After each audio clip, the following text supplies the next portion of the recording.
Donc, je vais tout de suite donner la parole à Vasumati qui intervient, qui enseigne, qui est professeur de français à Mumbai et qui donc intervient depuis tout là-bas. à, à toi, Vasumati. Merci beaucoup, Louise. Est-ce que vous m'entendez bien là? Oui, très Oui, bien. c'est parfait. Merci. Donc, merci Thomas, merci Louise, merci toute l'équipe pour cette organisation. Mon intervention aujourd'hui, qui s'intitule Confinement et continuité pédagogique, quelques réflexions indiennes. Je suis, comme Louise vient de le dire, je dirige le département de français à l'Université de Mumbai en Inde, une des plus grandes villes de notre pays, très peuplée aussi. Et notre université est une des plus anciennes en Inde.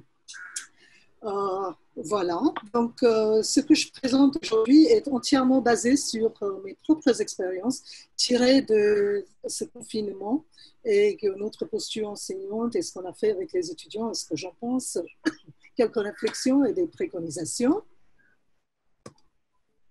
Je ne peux pas faire avancer le diapo.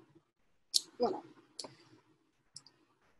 Pour parler du pays, de l'État, donc on a tout le soutien du gouvernement indien qui, depuis déjà plus de 10 ans, 15 ans, avait pris comme mission l'avancement technologique du pays. Donc on a des missions qui s'intitulent Mission Digital India, National Mission for Education Integrating ICT, et puis notre projet de politique nationale qui a été créé en 2019 à nouveau et qui sera bientôt publié aussi donne une importance agrandissante à la technologie. On a notre satellite d'éducation, EduSat, il y a des MOOC qui sont créés en ligne, nous avons des repositoires numériques, nous avons beaucoup d'initiatives en ligne, tout cela pour dire que les informaticiens indiens sont très connus partout dans le monde, donc on peut dire que c'est vraiment le berceau de la technologie. Mais devant toute cette scène que je viens de dévoiler, il y a aussi quelques défis qu'on ne pourrait pas oublier, dont on ne devrait pas faire abstraction. La fracture numérique, il y a au moins 55 villages, selon ce rapport, qui disent qu'ils n'ont pas de réseau mobile, donc ils n'ont pas accès à leur téléphone portable, qui est le seul moyen d'avoir accès à Internet, d'avoir accès au monde à l'extérieur. Il y a cette inégalité sociale et qui touche les universités aussi, qu'on ne devrait pas oublier, qu'on ne peut pas oublier. Voilà la situation devant nous, où le confinement arrive. Au mois de mars, subitement, on s'est imposé comme dans la plupart des pays de cette planète. On a eu des directives universitaires qui n'étaient pas très imposantes parce que je viens de vous dévoiler les défis qui nous concernent. Donc, il est impossible pour l'université de dire allez, faites vos cours en ligne et les examens en ligne parce qu'il y a une bonne moitié des étudiants, excusez-moi, étant donné qu'il s'agit d'une université publique. Il y a des étudiants qui sont retournés dans leur village, dans leur ville, qui n'ont plus accès, etc. On attire une population très, très mixte. Excusez-moi. Donc, il y avait des directives très généralistes, comme utiliser les technologies, utiliser les ressources disponibles en ligne, faites ce que vous pouvez avec les technologies, pour vous connecter avec vos étudiants.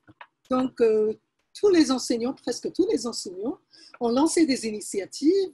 Tout le monde à l'improviste, on a bricolé, chacun sa recette, parce que je souhaiterais dire que l'université ne dispose pas de sa plateforme numérique.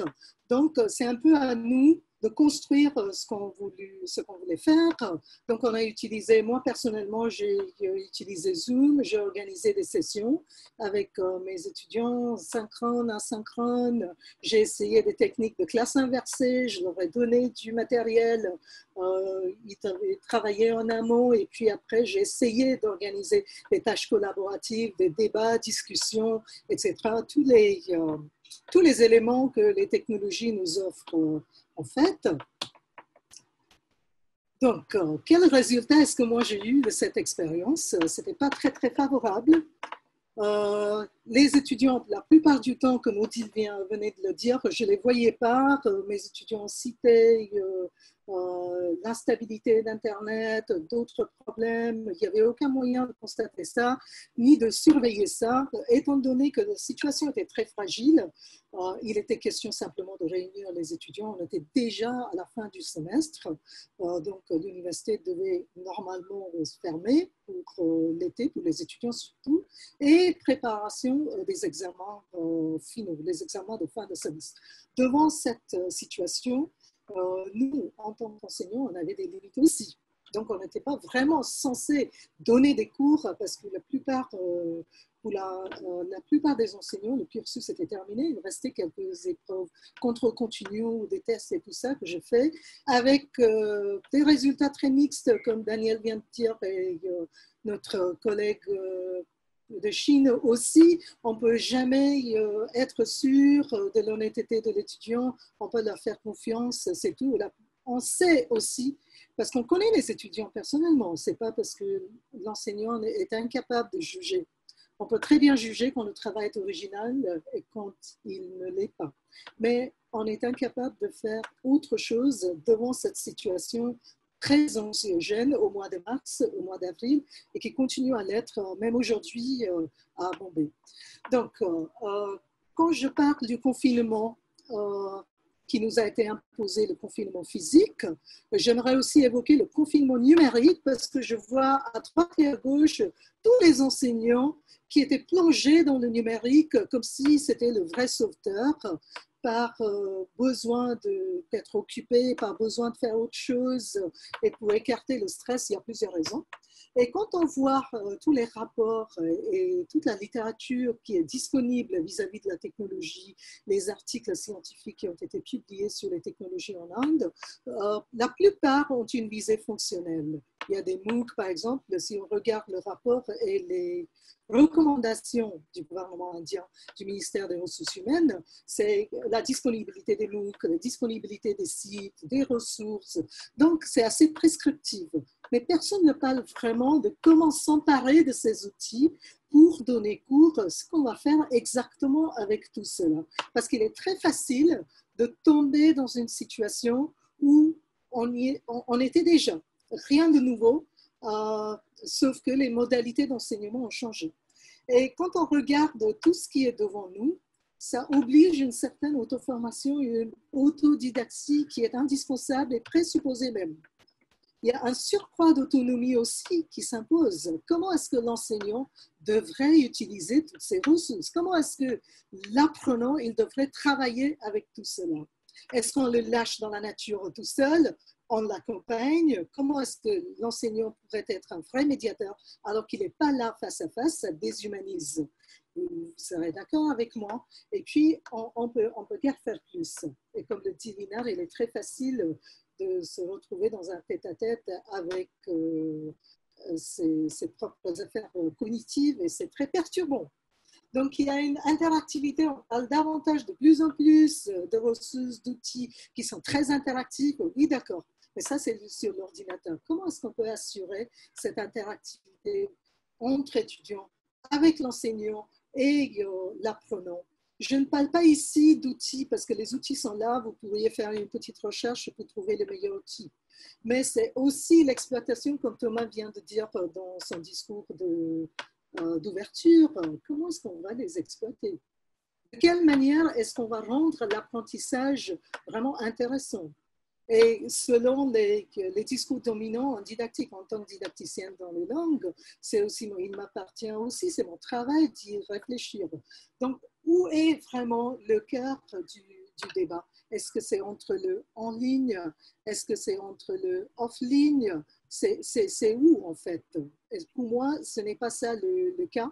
Ce n'est pas tellement cette histoire de en ligne, off-ligne, mais c'est une question d'approche méthodologique parce que j'ai tendance maintenant à être convaincue de plus en plus que le discours, surtout en Inde, pointe vers une confusion entre la pédagogie et les ressources. Donc, est-ce que les outils sont au service de la pédagogie ou est-ce que c'est le contraire, vice-versa?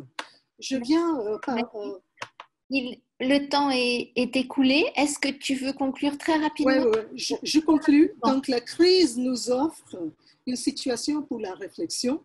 Pendant la crise, on ne peut pas vraiment mettre en place des actions, mais ça nous crée le terrain pour une réflexion, pour une utilisation plus adaptée des technologies. Et ça, c'est ce que je préconiserais pour l'Inde. Merci, Lise. Merci beaucoup. Est-ce qu'il y a des questions rapidement pour Vasumati?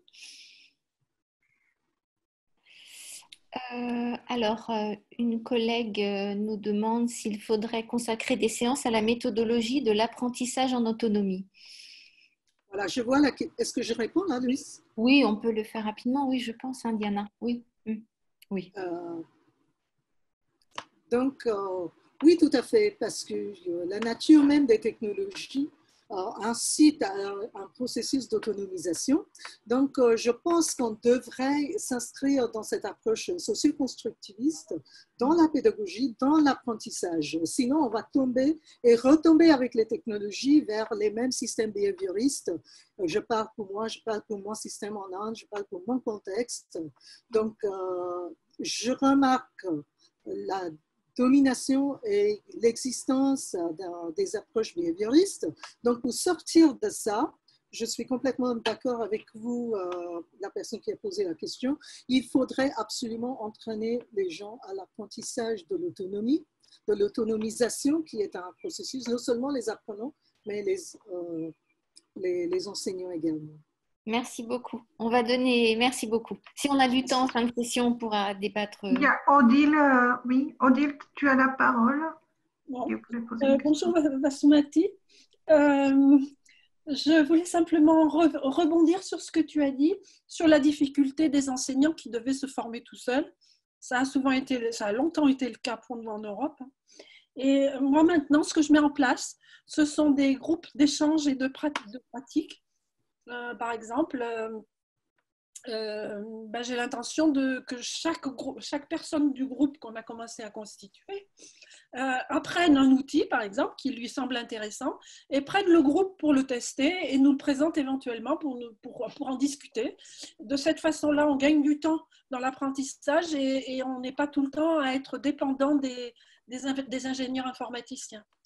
Et voilà, c'est une suggestion. Je suis tout à fait d'accord avec toi. Et Louise, si tu me permets, je voudrais rajouter une chose que j'ai oublié de dire. On était déjà à la fin de notre semestre et l'université et l'État qui gouverne les universités publiques, avait déjà annoncé qu'il n'y aurait pas d'examen pour la première année, deuxième année, etc. Et il y aurait des examens pour le dernier semestre. Donc, une partie des étudiants savait qu'il n'y aurait pas d'examen. Donc, quelle était la motivation de suivre mes cours en ligne et pour faire des travaux que je leur avais donnés. Voilà, c'est une des raisons aussi qui avait joué. Merci. Il reste encore une minute, Odile. Je ne sais pas si tu vois les questions, mais moi j'ai un commentaire, donc si je peux. La vraie question est bien celle de la pédagogie et de l'interactivité. Nous avons bénéficié de la cohésion du groupe en avant-confinement et la connaissance de nos étudiants. Comment établir une dynamique de groupe avec le numérique? Oui, ça c'est... Ok, comment établir une dynamique de groupe avec le numérique? Je pense que, comme je vous ai dit tout au départ, c'est à chacun de trouver ses moyens, ses ressources, ses astuces. Ça dépend de la dynamique et de la créativité de l'enseignant. Comment assurer une dynamique de groupe? Ça dépend des types de tâches que vous allez concevoir et votre façon de forger une amitié entre le groupe. Parce que vous avez raison, la dynamique du face-à-face est très différente par rapport à cette dynamique de distance, de numérique. Les étudiants, ils démontrent une certaine amitié en classe quand ils sont l'un avec l'autre, mais ce n'est pas forcément une vraie amitié. Ils ne seront pas obligés d'imiter cette fausse amitié avec le numérique. Donc, il y a ces histoires-là. C'est ça les challenges du numérique. Ça masque les vraies questions devant la forme et les questions de fond sont cachées de dos. Merci. Merci. Est-ce que Xingxia est prête pour son intervention? Je suis prête. Vous m'entendez? Oui, je te donne donc la parole maintenant pour 10 minutes. Xingxia travaille à l'Université de commerce international et d'économie de Pékin. Bonjour. Bonjour, chers collègues, bonjour, chers amis.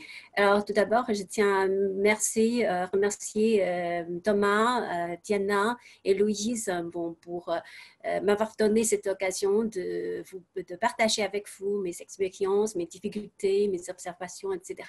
Alors, je partage mon écran.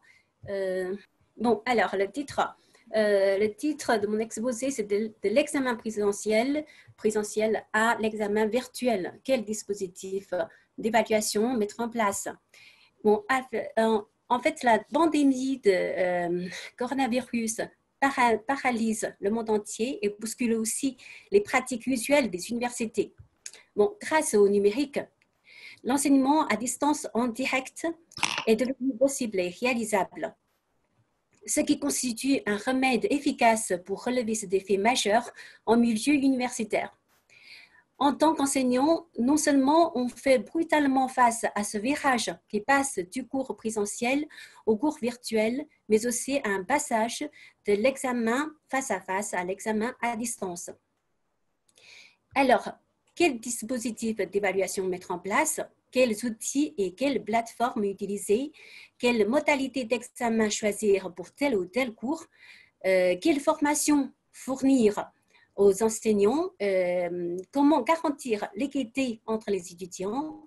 Bon, voilà un ensemble de questions qui peuvent se poser dans le domaine. Et puis, en fait, l'examen à distance n'est pas d'hier, mais c'est surtout la déclaration de la pandémie qui a accéléré considérablement la généralisation. Et puis donc, pour la plupart des enseignants et des étudiants, c'est encore une nouveauté.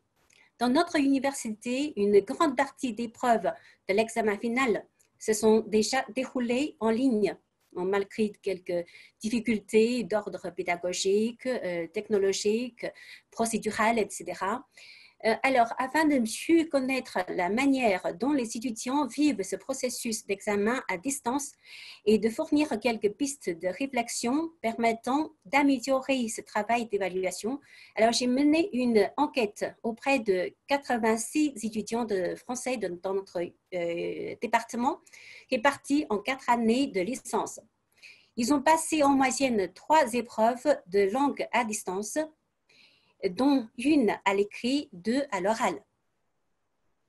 Alors maintenant, je vous présente les informations recueillies dans cette enquête sous forme de questionnaire.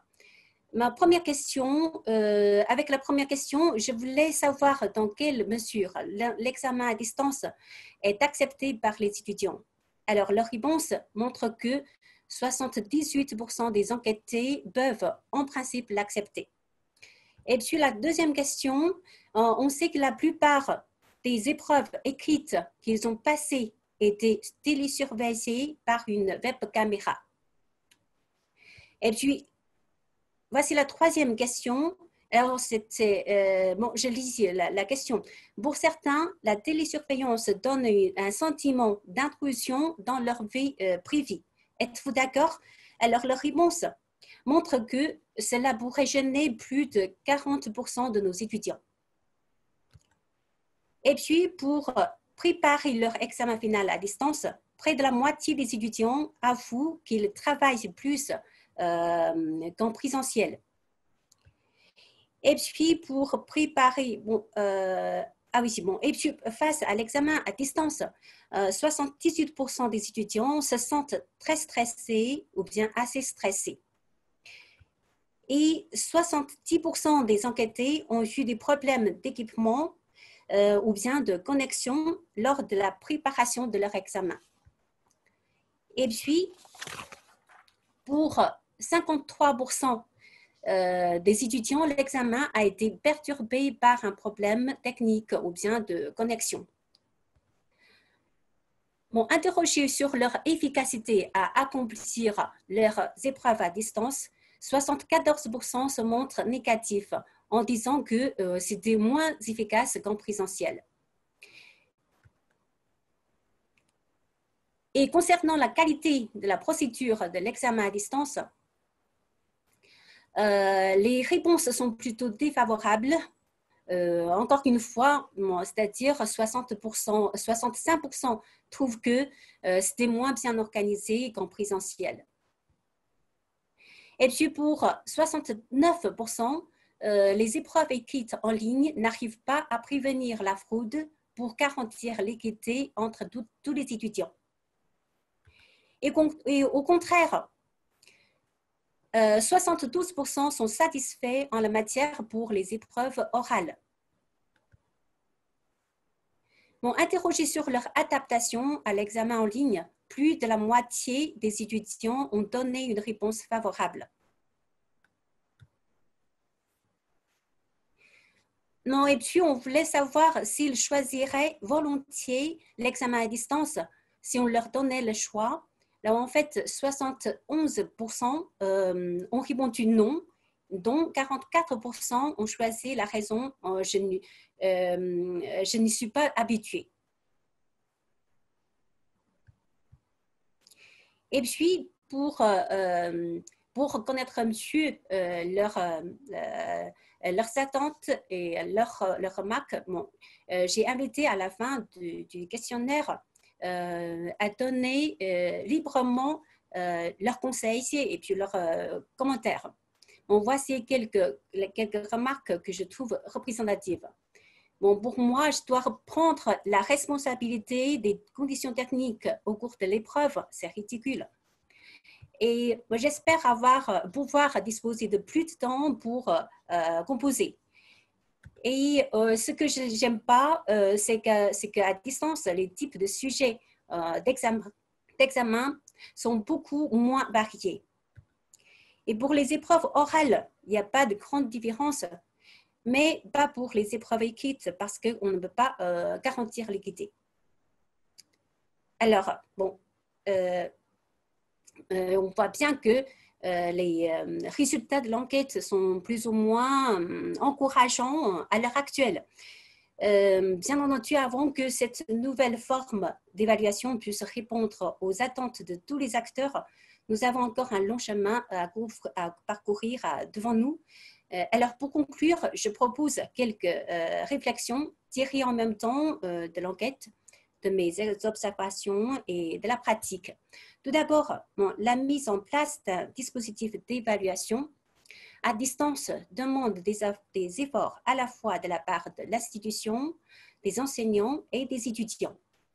Deuxièmement, la télésurveillance est un moyen efficace pour garantir l'équité entre les étudiants, mais il faut perfectionner le système anti-triche des logiciels. En attendant, peut-être on pourrait construire des évaluations permettant de limiter les opportunités de fraude. Et troisièmement, il faudrait éviter de demander trop de travail aux étudiants avant et pendant l'examen à distance. Bon, finalement, je dois chercher des solutions pour aider les étudiants en cas de problème technique ou bien de connexion au cours de l'épreuve. Alors là, bon, je pense que j'ai bien respecté le temps, n'est-ce pas? Ok, alors c'est tout. Merci. Merci Xingxia, merci beaucoup. Sur l'évaluation et la fraude, je voudrais juste, m'interroger sur quels sont les objectifs finalement de nos évaluations. Parce qu'on peut aussi se dire que si nos étudiants trichent pendant l'évaluation, ils utilisent des dictionnaires, ils cherchent dans les dictionnaires, ils regardent dans les grammaires et finalement ils utilisent aussi la langue et ils développent des compétences peut-être annexes à celles que l'on est en train de travailler en cours de grammaire. Mais c'est aussi une interrogation que j'avais sur qu'est-ce qu'une évaluation et qu'est-ce qu'on cherche à obtenir par l'évaluation. Voilà, c'était, si tu veux parler ou je vais prendre des questions aussi. Voilà, par rapport. Oui. Bon, merci, merci Louise. En fait, je pense que tout d'abord, une évaluation, ça c'est pour, puisque avant d'enseigner, alors nous avons un objectif d'enseignement pour, par exemple, développer telle ou telle compétence chez l'apprenant. Et puis, bon, ça c'est la première fois, bon, première chose. Et puis, deuxièmement, alors, par exemple, pour obtenir son diplôme, pour obtenir leur licence, master, etc., surtout en licence. Alors, il faut avoir une note, il faut avoir des critiques. Bon, alors ça, c'est aussi très important. Et puis, ça, je pense que c'est ce qui concerne le plus les étudiants. Voilà. Merci, Xisa. Est-ce que quelqu'un a une question? Je ne vois pas, là, il y a beaucoup d'échanges sur plein de choses et je ne repère pas.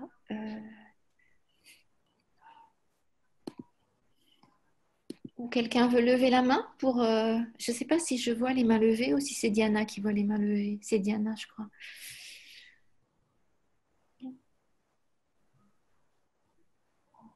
Oui, alors Romain Berne nous dit qu'il faut également grandement sensibiliser nos étudiants au plagiat, bien sûr. Ouais. Et l'un de nos spectateurs mentionne aussi le fait que la traduction en ligne peut parfois être très efficace. C'est vrai. Alors ça, c'est un problème aussi. Oui. J'ai une question. Est-ce que de Elena Stenhout, est-ce que les grilles d'évaluation vont changer? Est-ce que la grille d'évaluation vont changer? Alors, ça dépend. En fait, par exemple, pour les épreuves écrites, bon, peut-être ça va considérablement changer parce que là, il y a par exemple, la traduction. Peut-être on ne peut pas, il faut éviter pour prévenir la consultation des dictionnaires en ligne, la traduction en ligne, etc. Mais bon, je pense que pour les épreuves orales, il n'y a pas de grand changement. C'est presque la même. C'est presque la même. Non, ici.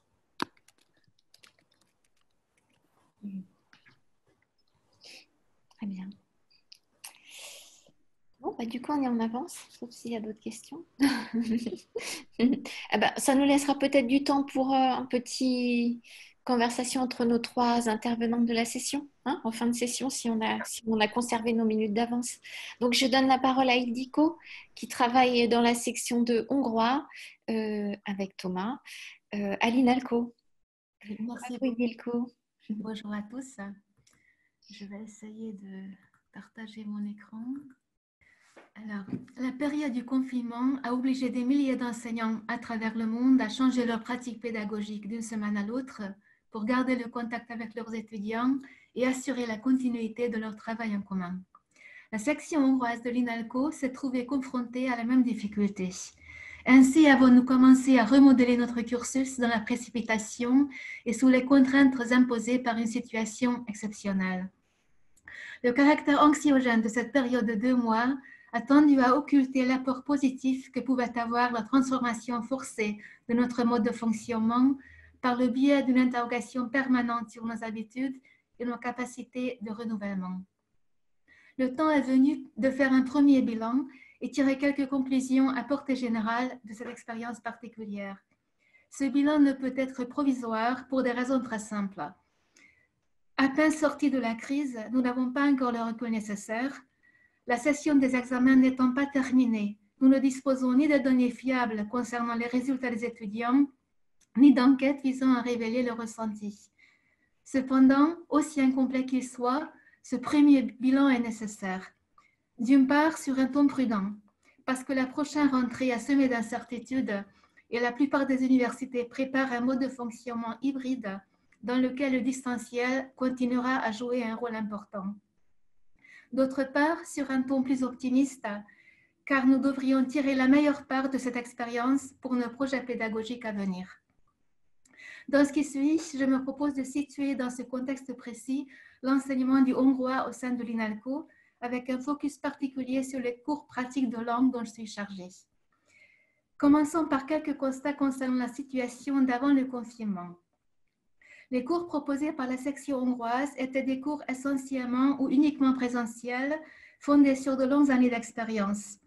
Les ressources en ligne sélectionnées par les enseignants étaient destinées à une utilisation asynchrone, souvent sous forme de devoirs à la maison, ou exploitées collectivement dans une salle de classe équipée. Les cours s'adressaient à des petits groupes d'étudiants qui, au bout de quelques mois, se connaissaient bien, ce qui favorisait l'instauration d'une ambiance de confiance facilitant l'interaction. Dans une section ayant peu d'effectifs, la distinction classique entre cours magistraux et TD ou TP n'a pas de raison d'être. Ainsi serait-il impossible de remplacer ces cours présentiels par des vidéos préparées hors cours, sans mise en situation, dans lesquelles l'enseignant prendrait la posture d'un conférencier s'adressant au public d'un amphithéâtre. Ce problème se pose de façon encore plus aiguë dans le cas des cours pratiques de langue. Je fais partie des enseignants qui utilisent depuis de longues années des ressources en ligne. Je consulte volontiers les sites proposés pour l'apprentissage du hongrois et j'essaie de répertorier régulièrement les ressources fiables pour les proposer à mes étudiants. Bien que peu nombreux par rapport à ceux consacrés aux langues largement diffusées, il y a de plus en plus de sites utiles pour l'apprentissage du hongrois. Bases de données, documents audiovisuels destinés à compléter les volumes imprimés d'une méthode de langue, exercices grammaticaux et lexicaux présentés souvent sous forme d'activités ludiques et ainsi de suite. Pour le moment, il n'y a pas de MOOC de hongrois.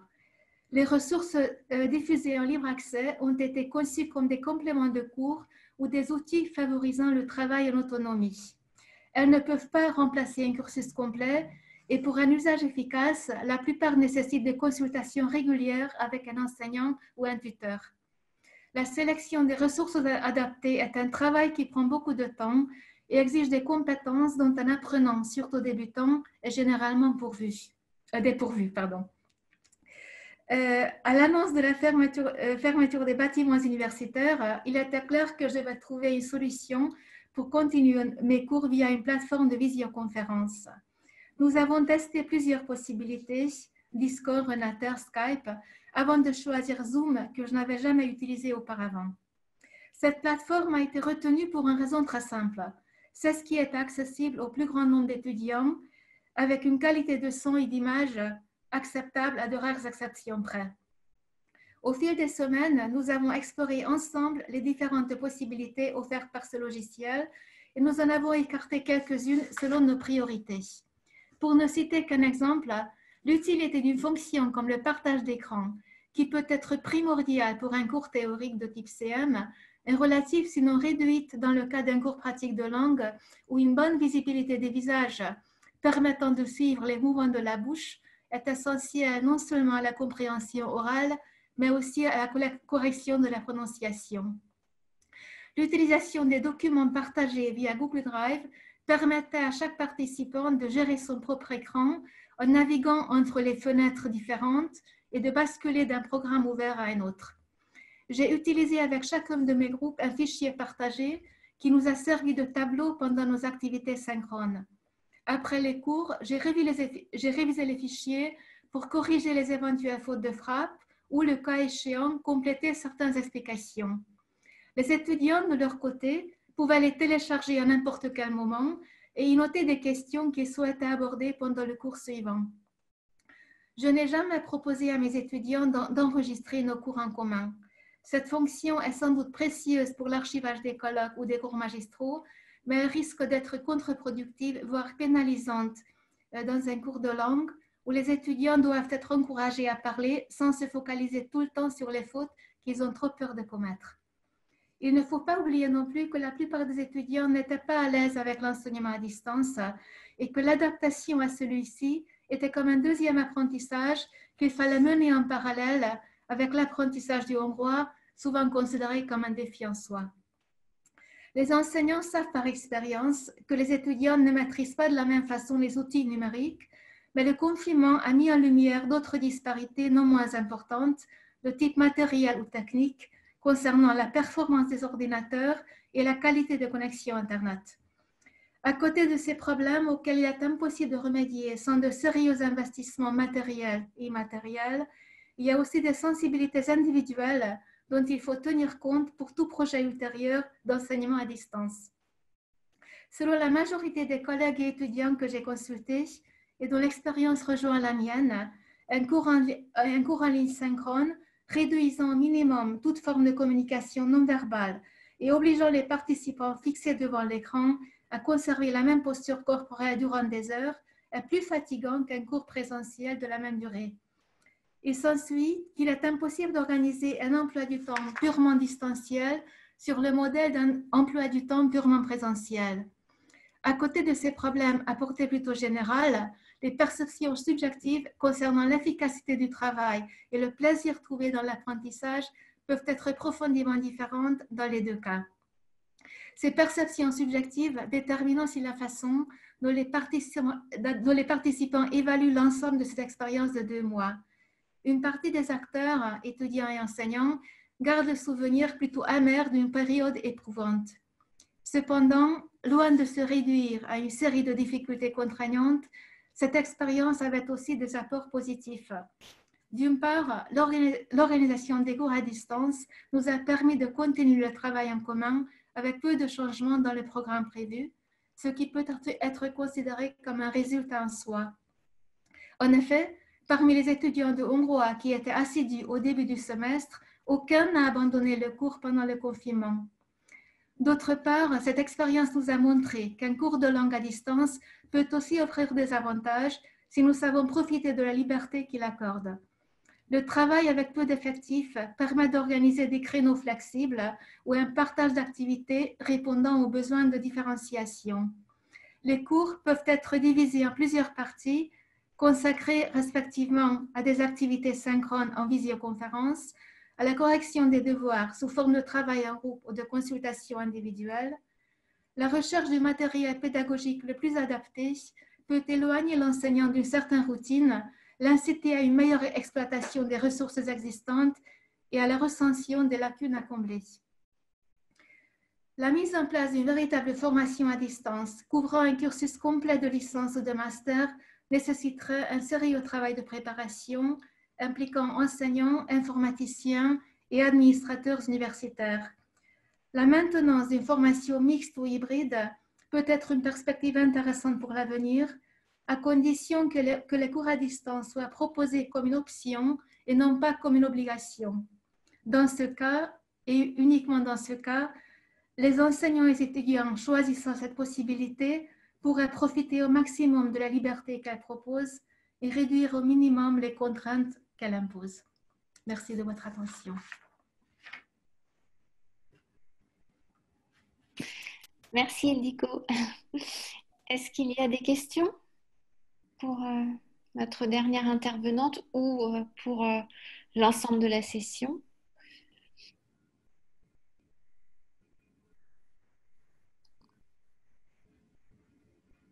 Bon. Est-ce que vous souhaitez profiter des un peu plus de 5 minutes qui nous restent pour discuter toutes les trois, puisque finalement vous n'avez pas pu participer, enfin vous n'avez pas pu poser des questions dans la fenêtre conversée pendant que vous faisiez vos communications, si vous voulez un temps d'échange ensemble.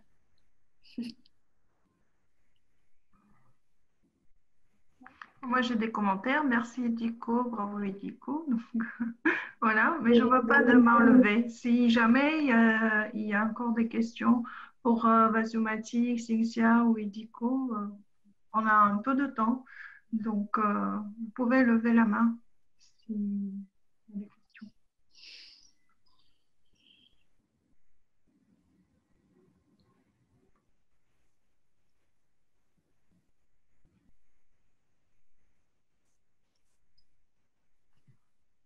Il y a un nouveau message. Ah, je pense, si on s'inquiète de cette question de fraude, alors c'est toujours la question, peut-être que vous pouvez aussi dire ce que vous en pensez, parce qu'il y a les spectateurs qui discutent sur la question de copier-coller et la triche parmi les étudiants. Donc, qu'est-ce que vous en pensez? Il y a beaucoup de questions sur la tricherie. En fait, Je pense que chez nous, peut-être la situation est un peu différente parce que là, les étudiants sont surtout là pour obtenir leur licence, leur diplôme. Alors, c'est pourquoi nos étudiants attachent une importance, très grande importance à leur note obtenue. Et puis, ça rapporte aussi à une autre chose. Je ne sais pas si en français ça se dit comme ça, point de niveau, en fait. Alors, par exemple, en Chine, la note totale, c'est 100.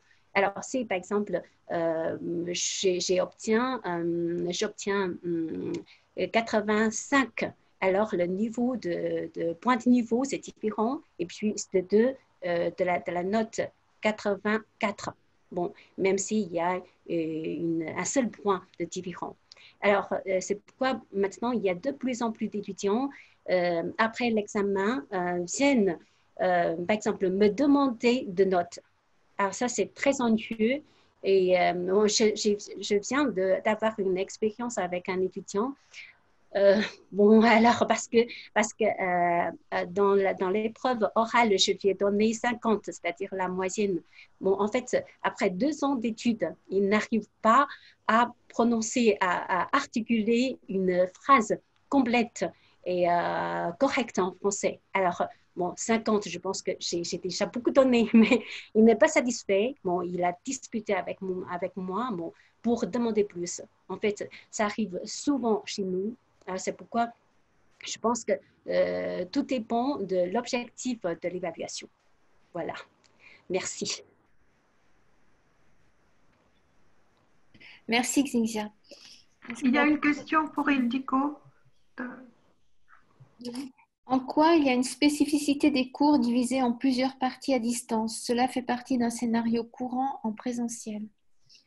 Oui, je comprends la question, mais je crois que quand même, c'est beaucoup moins général dans une salle de classe. Donc, ça se pratique beaucoup moins d'après mon expérience. Il est difficile de diviser le cours et changer et demander à un étudiant de travailler en autonomie pendant le temps que je consacre à une consultation individuelle. C'est quand même rare dans une salle de classe. On peut donner bien sûr des devoirs très différents dans une salle de classe à des petits groupes ou on peut même proposer des travaux individuels, mais selon mon expérience, ça se fait assez rarement. Il faut insister sur le fait que je travaille avec de petits groupes. Donc, quand on a 4 ou 5 personnes, il est difficile de donner 5 devoirs différents dans une classe.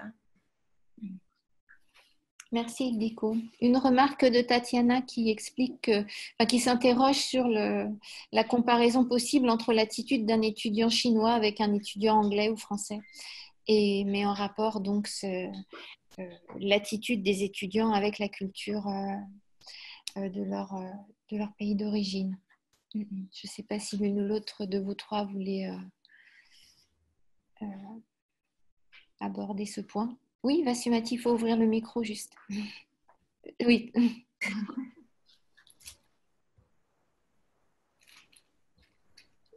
Il faut remettre le micro en bas à gauche. Voilà, c'est bon. Mon micro est déjà allumé. Voilà, ça y est. Alors, oui, tout à fait, parce que la culture d'apprentissage, culture d'enseignement joue un grand rôle. C'est pour ça que j'avais évoqué Bauman et que sa notion d'une homogénéité sans discriminatoire, c'est-à-dire que nous, on calque un modèle qu'on a pris d'ailleurs, et ça ne va pas marcher. Par exemple, tout le monde est dans les quiz ou dans les MOOC et tout ça, mais les quiz, ça ne m'arrange pas du tout. Quand je suis avec mes étudiants de master, formuler, travailler, préparer, il y a un quiz qui est riche, qui est en même temps très bien pour l'évaluation, ça prend beaucoup de temps. Et puis, on ne peut pas axer une évaluation uniquement sur un quiz, par exemple.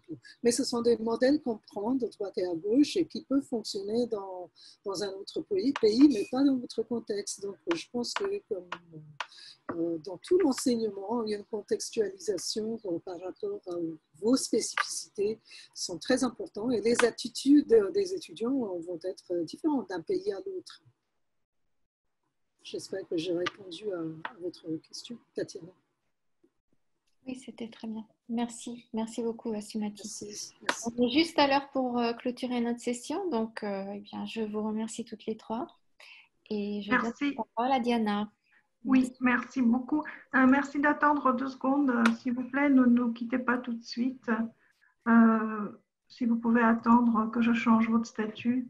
Et après, on prendra une petite pause de 10 minutes et on invitera donc nos conférenciers de la séance 3. Merci beaucoup à toutes les trois. Merci à vous toutes. Merci.